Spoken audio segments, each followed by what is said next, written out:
Hello everyone and welcome back to 3D Printing 101. Today we're going to be talking about troubleshooting. Now, we're going to be going over the most common issues that people run into when they're doing 3D printing. And if you do it for any extended period of time, you are going to run into each of these problems. So without further ado, let's get into it. Number one, my printer isn't printing. Nothing is coming out. Now, the first thing that might be wrong is you might be out of filament. On a printer like this, it's more obvious, but on some, the filament's hidden, and you might not know when you're out. So just check whatever filament compartment you have, make sure it is not out. Another problem you might have also dealing with the filament is it might be tangled, it might be caught on something. If your printer filament is pretty stiff, if it gets stuck to itself or something else, it might not be pulling it through. Next up, you should check the temperature. If the temperature is too low, nothing will come out. And like we said earlier, not every filament prints the same. They're all made different. So if you're printing PETG, it's going to be a much higher temperature that you need than PLA. And that's just how it goes. So a good place to start is to check on the filament spool itself or to check on the brand's website, and they should tell you, but you might have to play around a little bit to get this to work. Up next is something that I've dealt with a lot of times, and that is a clogged nozzle. Now, a clogged nozzle can happen even if you're not printing any crazy filaments that have like carbon fiber or anything in them. It can happen at any time. So even if your printer is still printing stuff out, you could still have a nozzle clog. Now, if you have a nozzle clog, you're going to experience under extrusion, which we'll talk about later. And yeah, sometimes it can be clogged so badly that nothing will come out. To fix this, you can either change your nozzle or you can try to clean it out. If we're trying to clean it out, what you want to do is get yourself a needle. Now, most 3D printers, I would say, come with some sort of needle.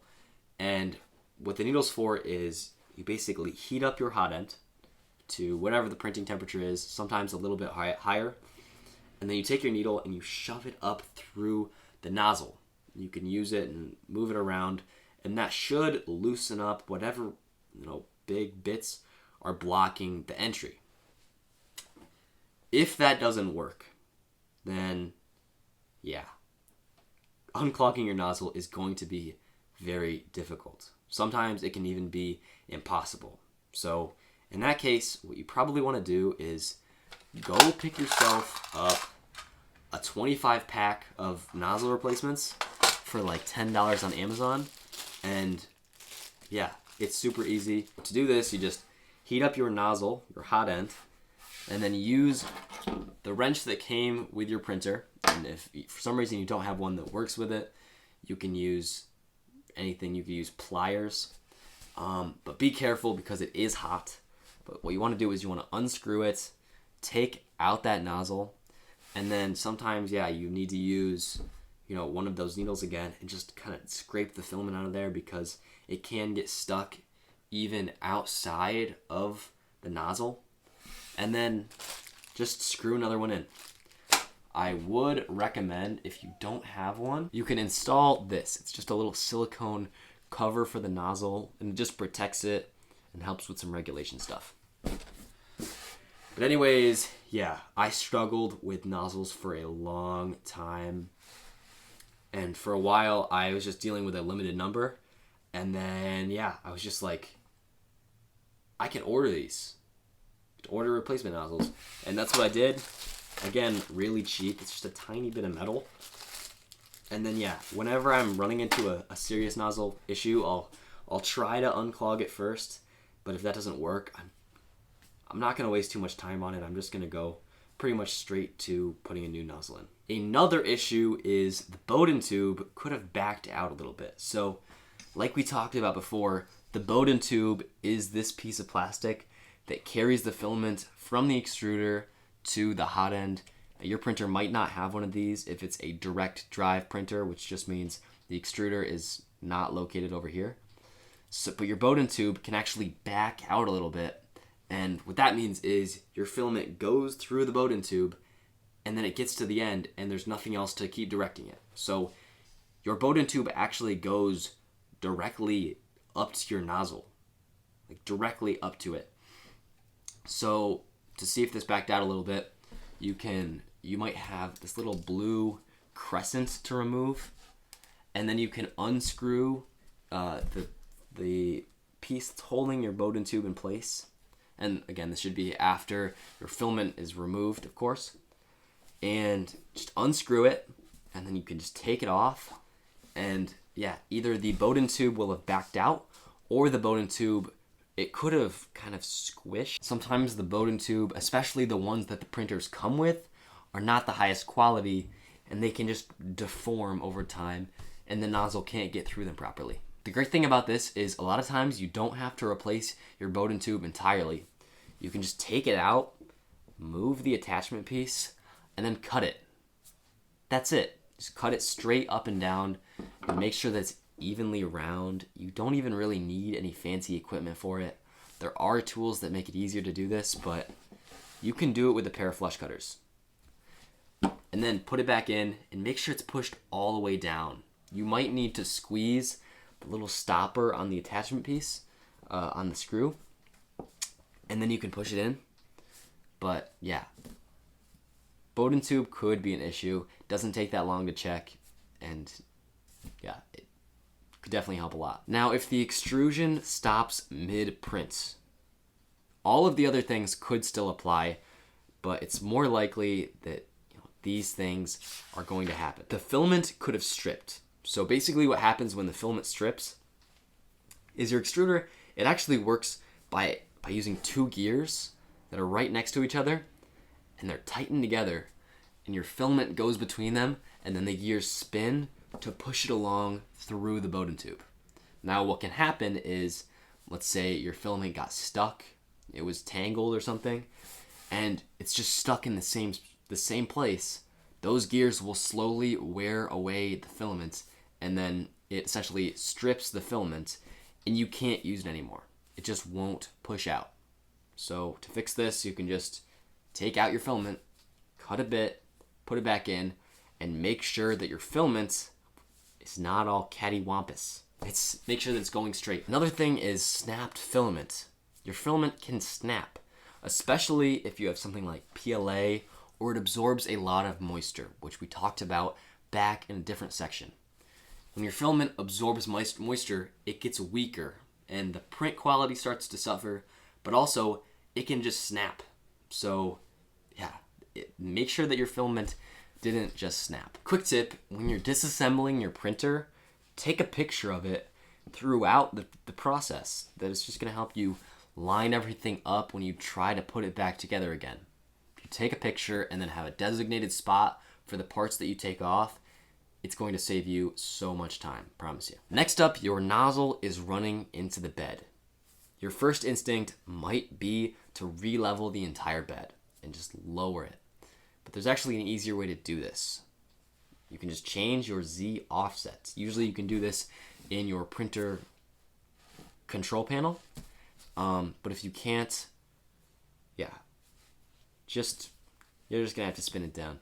Sometimes you're gonna need to re-level the bed anyway, but definitely make sure you check your Z offset first, and it'll save you a lot of time. When you're leveling your bed, you want it to be tight. When you have that sticky note or that piece of paper in there, but you don't want it to be so tight that when you take that piece of paper away, it runs into the build plate when you drag it across. And again, just to recap, when you're leveling your bed and testing this out, make sure you auto home your printer and then disable steppers. This is going to make sure it is at the correct height. It's not too high or too low. And you'll be able to accurately gauge whether or not you did a good job leveling it. Prints are not sticking to the build plate. We talked more about this back in the first layer episode, but there are a few things you can do. Number one is just re-level your bed. Make sure your bed is level and it's the correct distance away. Refer back to the first layer if you're having any trouble with this. Another thing that you can do that a lot of people don't realize is you can use a glue stick. Use some kind of adhesive to hold it down. After that, you can try adding brims or rafts, and these are going to help, keep it down. I use these all the time, usually brims rather than rafts, because rafts take more time, more material, and they leave a rough surface on the bottom of your print. You can also add texture. Now, this build surface already has that texture built in, but if yours doesn't, you can either get a new build surface, or you can take a piece of painter's tape. Take a piece of painter's tape or a glue stick and just stick it across the bed. Now, try to do this evenly, but what this does is it increases the surface area, and it means that your filament can stick more easily to the surface it's printing on. So try this, but if you do, you're going to have to readjust the bed because this does change the height. It seems like it's super thin, but it does change it significantly. So make sure you do that. Slow down your print. You don't have to slow down the entire print, but the first 1 to 2 layers will make a huge difference because when you slow it down, you give your printer more time to act. It gives your printer more time to fully extrude all of the filament and get it in the right position. So again, you can do this in your slicer settings and just tweak the first layer if you don't want to slow down the entire print, because I understand changing it even by a few percentiles could mean hours for your print. So just try that. And your other main option is to add supports. If your print, your model, is one that seems like it would require supports, if it's got weird overhangs, even if you can theoretically print it out, it's a good idea to have supports because not only does it increase those weird angles, it also just gives your print more area on the bottom. Elephant's foot and warping. This is really just the sum of everything that we covered back in the first layer. So if you're having troubles with this, just go back. There are a couple different solutions, but yeah, if you're having troubles with layer adhesion, either in this or the previous part, go back. Stringing. Stringing is when you get all these weird little hairy bits that go across your print. Now, a lot of times you can still get your print to work, but even if you can clean it off, it really just looks messy and it can impact your prints quite a bit. So one thing you can do is you can just slow down your print speeds. Like we talked about already, slowing your print speeds just allows for more time for the printer to act. Another thing you can do is change the retraction settings. Retraction is just the fancy word for when your printer pushes out material and then pulls it back out. Because if it just keeps pushing out filament and stops, it's going to keep oozing out as it goes along. So make sure retraction is enabled on your slicer, and you can sort of tweak the settings a little bit, but do so slowly. You don't want to make any drastic changes right away. Another issue, which it's kind of difficult to deal with, is you have old filament. If you have filament that's been sitting out for a while and it's been absorbing a lot of moisture, the print quality can decline a lot. So that might be your problem. There are ways to fix this, but the easiest way is to just get a new roll of filament. Clean the nozzle before printing. If you have any little bits stuck to your nozzle, they can cause huge flaws in the prints, like you see here. Any little bit just increases the likelihood that something will go wrong. So before your prints, if you notice there's a lot of stuff going on, little pieces of plastic stuck to your printer, you can take a piece of steel wool and just lightly rub it underneath your printer while it's heating up. So be careful again, at least have some sort of heat protective glove, and always be careful, use common sense. Safety rule number 3. But this should help clean off little bits of debris and really just increase the quality of your prints. Another tiny little trick you can try is to slowly reduce the temperature. You don't want to do this super quickly because if you drop it too much, then your printer could break. It could try to push filament in when it's cold, but in order to push it through and squeeze it from 2 millimeters down to 0.2 millimeters, it has to get really hot and fluid. So again, do so really slowly. Under extrusion. Sometimes this manifests itself as weak prints, Sometimes the layers separate themselves, and sometimes you can tell just by looking at the surface. But regardless of what it does to your print, it generally causes problems, but it is fixable. Experiment with your temperature and your fans. This is both your nozzle temperature, your hot end temperature, and your bed temperature. What a lot of people don't know is that your fans also play a huge role as well. And on most printers, you can customize the speed of these fans. What the fans do is they allow your filament to cool after it's come out of the printer. So, yeah, if the fans are turned higher, then it's going to cool faster. But it also means it's going to contract faster. So take note of that. You're going to have to play around a little bit because it depends, again, on so many factors. Your environment, humidity, the printer itself, the filaments, and the model. Depends on so many factors. There's no one way to guarantee that it'll work first try. But what I would suggest is, slowly changing the print head temperature or the build plate temperature, and only change one at a time and see what improves and see what gets worse. And after that, if you see, oh, this got better, or oh, this got worse, then you can try something else. Like we said before, lower the speed. Takes longer, but it's the easiest fix. You could have a clogged nozzle. I dealt with this for so long. Just change the nozzle. It's not that hard. Even if you gotta go buy your own nozzles, spend the $10, not the 10 hours. It'll change your life. Another thing you can try is raising the flow rates. To do this, you can usually just navigate to it on your printer control menu. Sometimes it's labeled as FR, flow rate, extrusion rate. But what this means is how fast is it trying to push out the plastic. Sometimes this is not the issue, but sometimes it is. So you can change this either in your slicer or, like we talked about, on the user interface. Another reason could just be, a combination of all the things that we've talked about in this video so far. So what I would recommend is going through and just slowly checking every one of these boxes.